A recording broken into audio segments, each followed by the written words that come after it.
soups, obviously, vatnik soup is the best. It's the best soup there is. Active people from social media who said, we're not going to be lazy. We're going to fight back. I supported NAFO, and this is why I'm going to support NAFO. Sanctions, why not enough? Equipment, why not enough? A NATO membership, why not now? The Lithuanian president told you to sit down and calm down.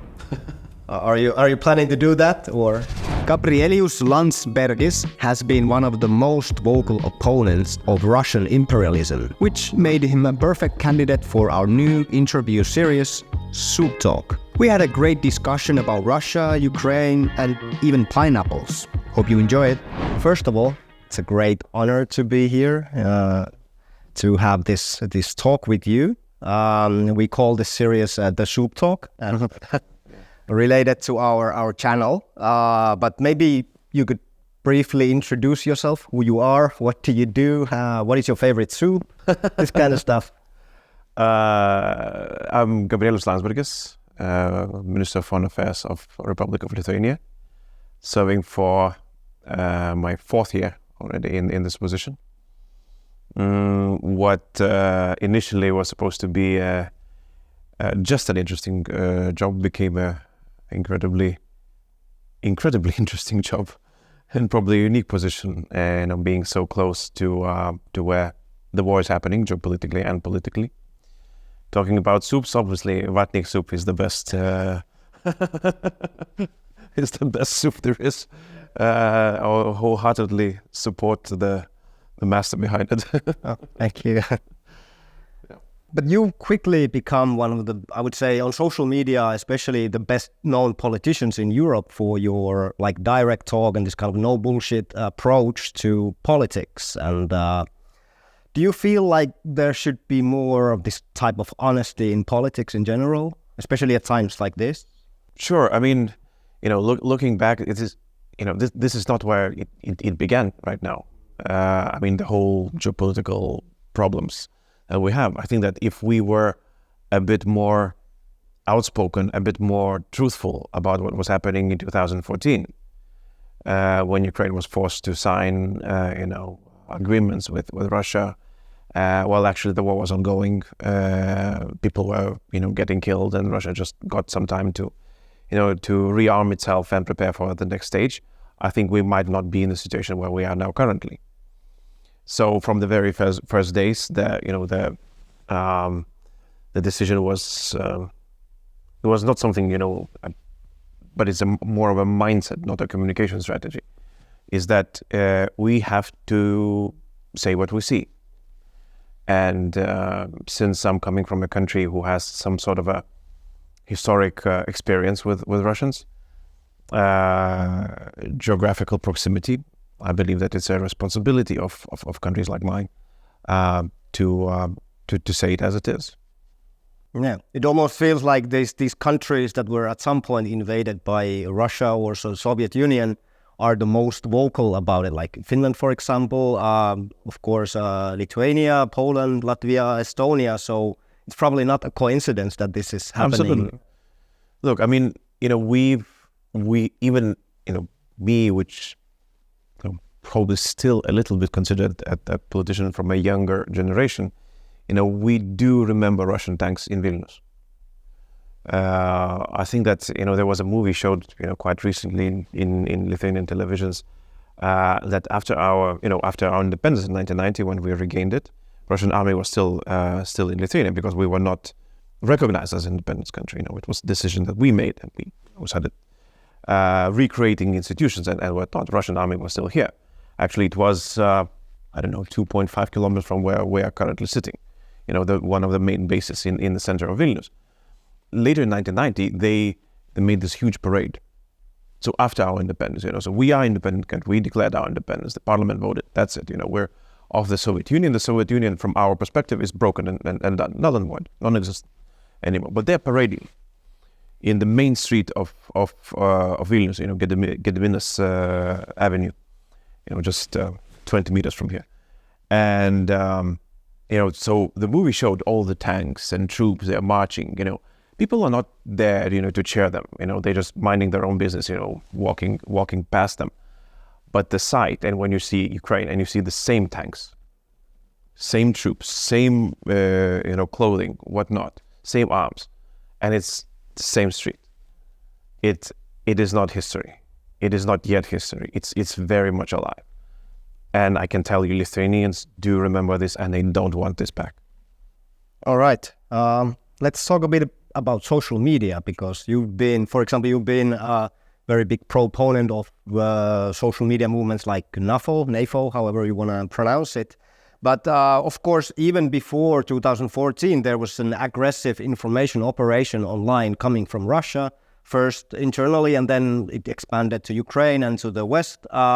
So are these Russian social media campaigns, do you feel like they are a threat to democracies? So, for example, Western democracies? Or Of course, 100%.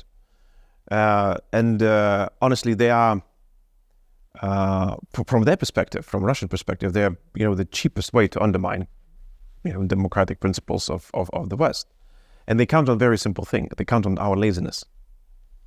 That means that you doom scrolling, your mind is numb, and you just see all the lies and bullshit on social media, and you just don't care. Like, who cares about this stuff? And there are people who do care. There are people who do care in the sense, not in a good sense, that this is influencing them. They count this as information, not disinformation. They count this as some sort of news, maybe alternative ideas, alternative facts, whatnot. And then when they go to vote, when they go to protest, they go to vote because of what Prigozhin's rest in hell troll army has produced somewhere near St. Petersburg. And they count that we will not react. And in Lithuania, we had for I would say 10 years or so, we had our own NAFO unit. People, active people from social media who said, we're not going to be lazy. We're going to fight back. We're going to expose. We're going to report them to administrators as lies, as hateful speech, and all the things. And we started pushing back. And then it became a fight, which we are able to at least not necessarily win every time. But you are able to push back. That increases the price for them. And maybe they will leave our country and leave our democracy as it is. And what we're seeing with NAFO is actually this on the global scale. Therefore, I think that this is, one of the best things that civil society can create. To show that you cannot count on our laziness. We won't be lazy. We will fight back. And this is why I supported NAFO, and this is why I'm going to support NAFO. Yeah, me too. Because it's like. A lot of these Russian narratives, they are ridiculous. So you should also kind of ridicule the messenger, which could be embassies or diplomats or whatever, like Russian officials. Humor is probably one of the best tools that dissidents had, for hundreds of years, because it's very difficult to counter it. Those who are able to laugh at themselves, there's nothing to do with them, and I think that being a part of Shiba Inu dog army, it's probably very difficult to challenge them. All right, I actually have a few questions I picked up from NAFO activists. The first one, pineapple on pizza. Any thoughts on that? Rarely. Okay, but sometimes still. Then maybe a little bit more serious one. Should the joint expeditionary force nations unite and begin mutual production or procurement of material and simply bypass the tedious and slow processes of NATO and EU? Any thoughts on this? Could it work? There are good examples on this, and from my country's experience, we showed that there is a chance for civil society to unite and to do things. That there has been, I think that it has started in Lithuania, if I'm not mistaken. At least this is where I first heard of it. That means that people would pool money and start, procuring things, where it's possible. It was replicated then, I think, in Poland, in Czech Republic, maybe elsewhere, which I'm not aware of. We managed to procure some radio equipment, military grade radio equipment, some drones, also military-grade drones. The problem is the scale. And honestly, we have to be truthful about what we can do. Civil society, the best what we can do, what we can achieve as, and considering myself also part of civil society, when I'm out of this building, is that we can nudge and show that, look, there's no time for complacency and, using the same word, laziness or whatnot. If people can gather and pool, 1 million, 5 million euros and purchase, a bunch of drones, that means a country can do that as well. That means that the countries bunched in together can also do the same thing.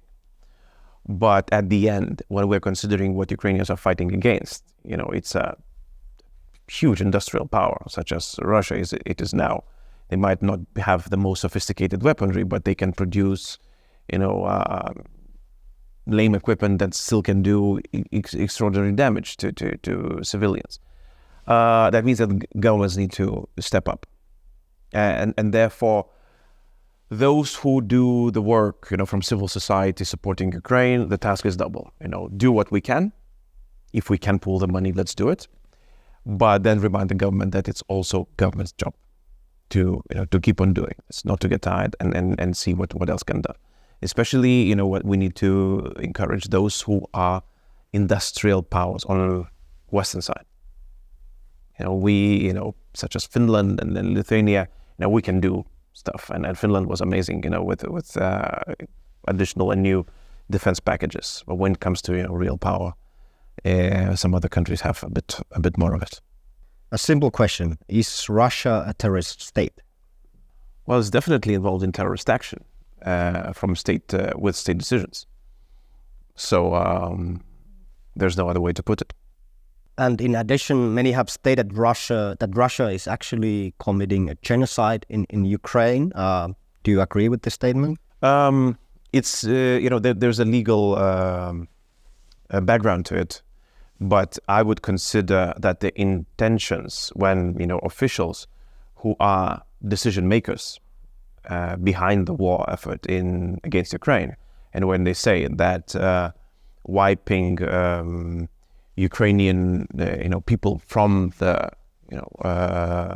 map or whatever, it means that their intentions are have genocidal tendency. Even when they say that that we don't want to hear Ukrainian language or it shouldn't exist as a country, these are genocidal tendencies. And this is what we know. This is public. So again, this is not something that you should invent or look for very deeply.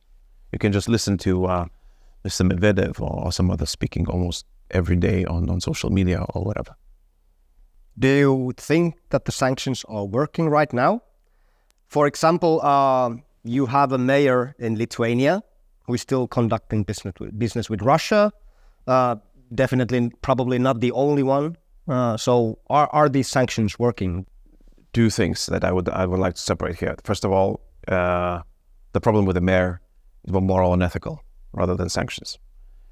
He's selling some fish products to Russians and they are not under sanctions. I would hope that his problem would be solved by electorate, because that's, he's publicly known, he's being, he's a politician, and electorate should judge whether he's suited for the position. Because I honestly, I don't think, that he is, but I'm his political opponent when it comes to the elections. That some might say that I'm just, trying to get him out of the power for political reasons, but I think that there's more to it, and honestly I can say this. Now when it comes to sanctions, it has to be said, even though I'm criticizing quite a lot on social media and publicly what we managed to achieve, there is no other country that has been sanctioned as much as Russia is right now, and that's considering North Korea, Iran, Cuba, you name it. Russia is the most sanctioned country in the world, probably in the history. That says a lot. The problem is that apparently it's not enough. It is not enough. We managed to make some extraordinary steps, with gas and, and so many other industries, but they are managing to buy stuff that they need to continue their war effort. And and it should be a reminder that as myself, as when I said the first part, we managed to do a lot. We cannot put a full stop there. We cannot put a full stop there. Yeah, I mean, sanctions are not for their own purpose. It's not that, okay, this country is behaving badly, so we will sanction it. There is a goal that we want to achieve. We want Russia, so that Russia would not be able to continue their war, or its war effort would be severely hindered. At this point, it's not. That means that we have to do more. So there's my answer. Okay, but just like a simple example, CNCs, this machinery that is that Russia uses create missiles, really accurate missiles. If this could be ended in 24 hours, basically. This machinery is coming from the West. It's being updated in the West. So, why isn't there this common will to stop this? Because we see these devastating missile strikes on civilian targets and so on, but yet still nothing is being done, because this could really, it would affect the Russian military industry, but it's still nothing is being done. Not nothing. I mean, there's there is progress, and most of the equipment that Russia is producing, they are producing on old machines, the ones that they had before the war. So they are, they are there. They have not been removed. Maybe some of the equipment is not being updated.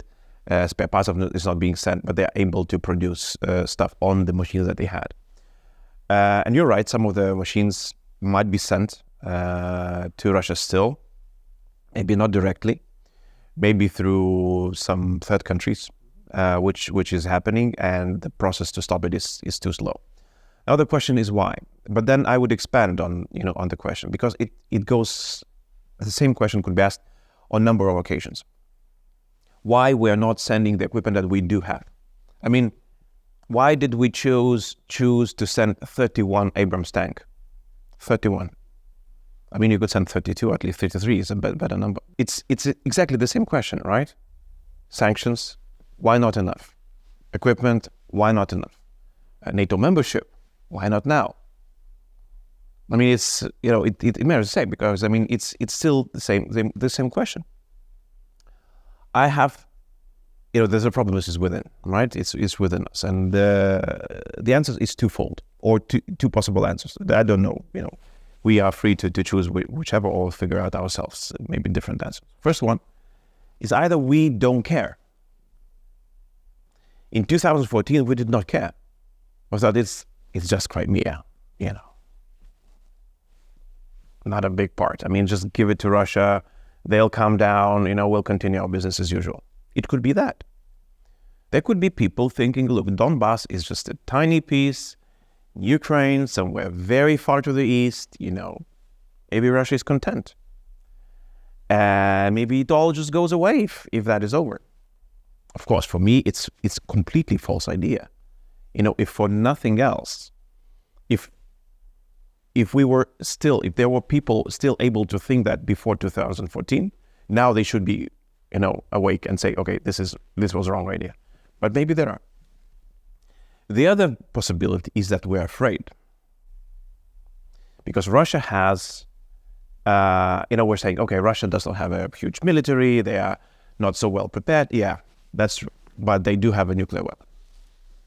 And they've been, quite aggressive with it. Right? They brought it to Belarus, again, not so far away from here.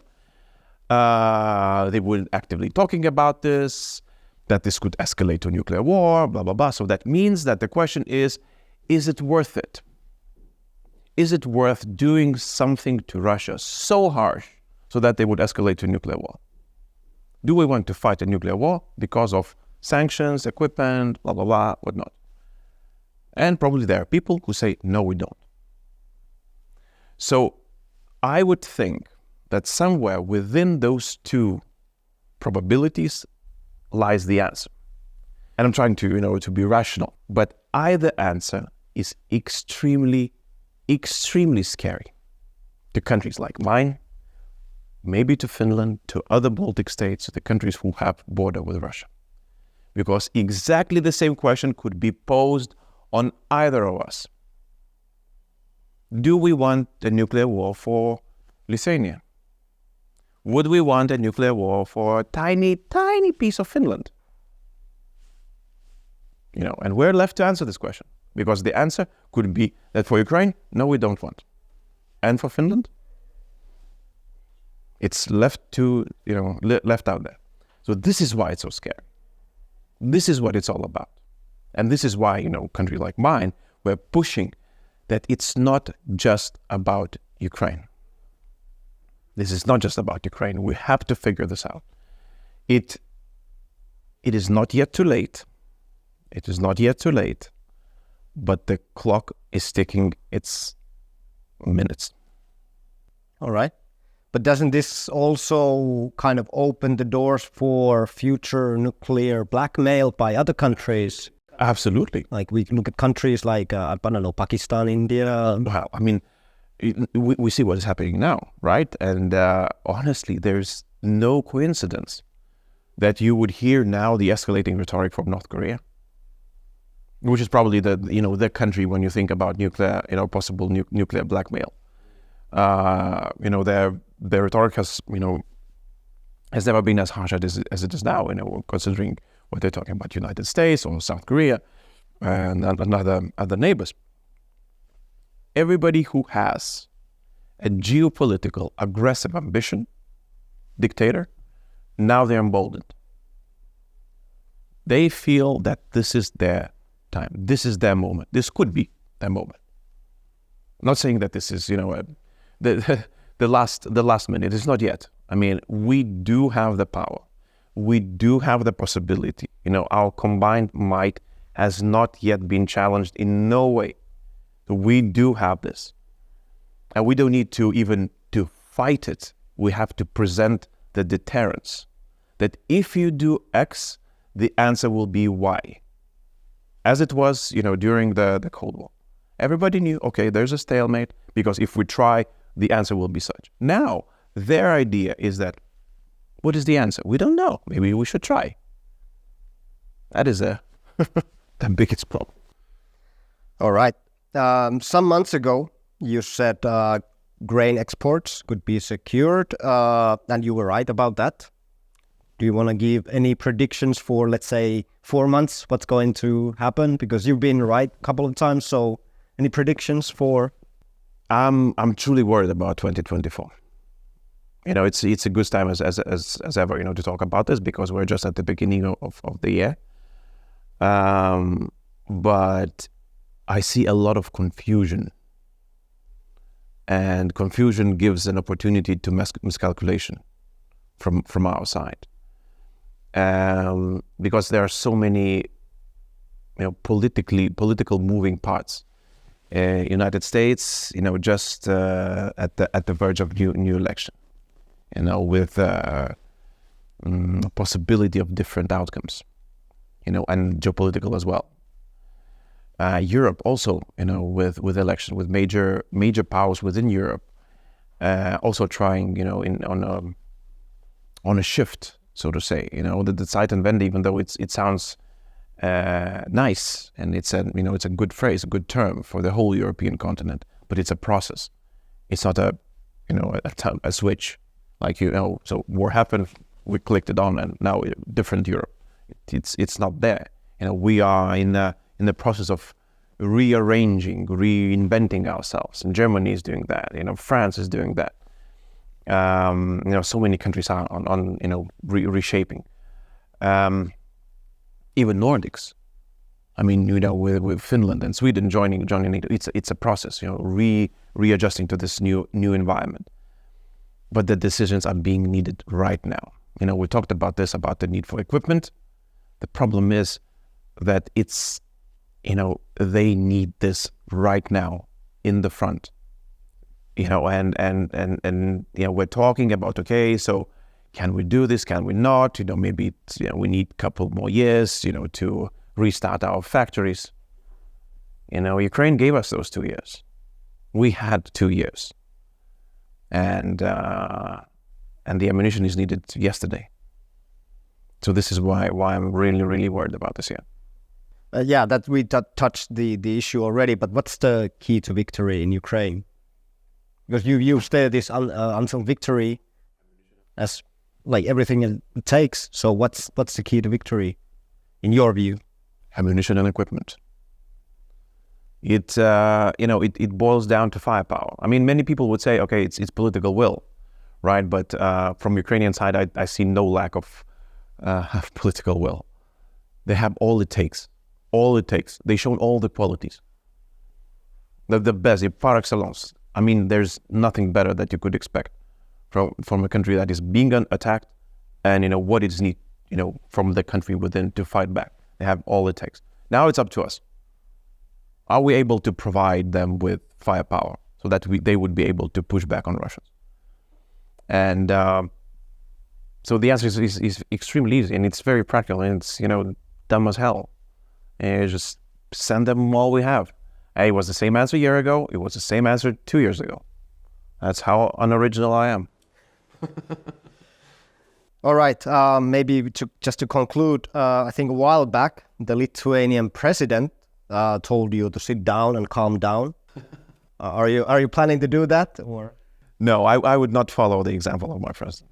All right. So you have plans to continue. Yeah. It's not the time to do that. All right. It's not the time yet. Okay. Thank you for the interview. Thank you so much. Fantastic. Thank you.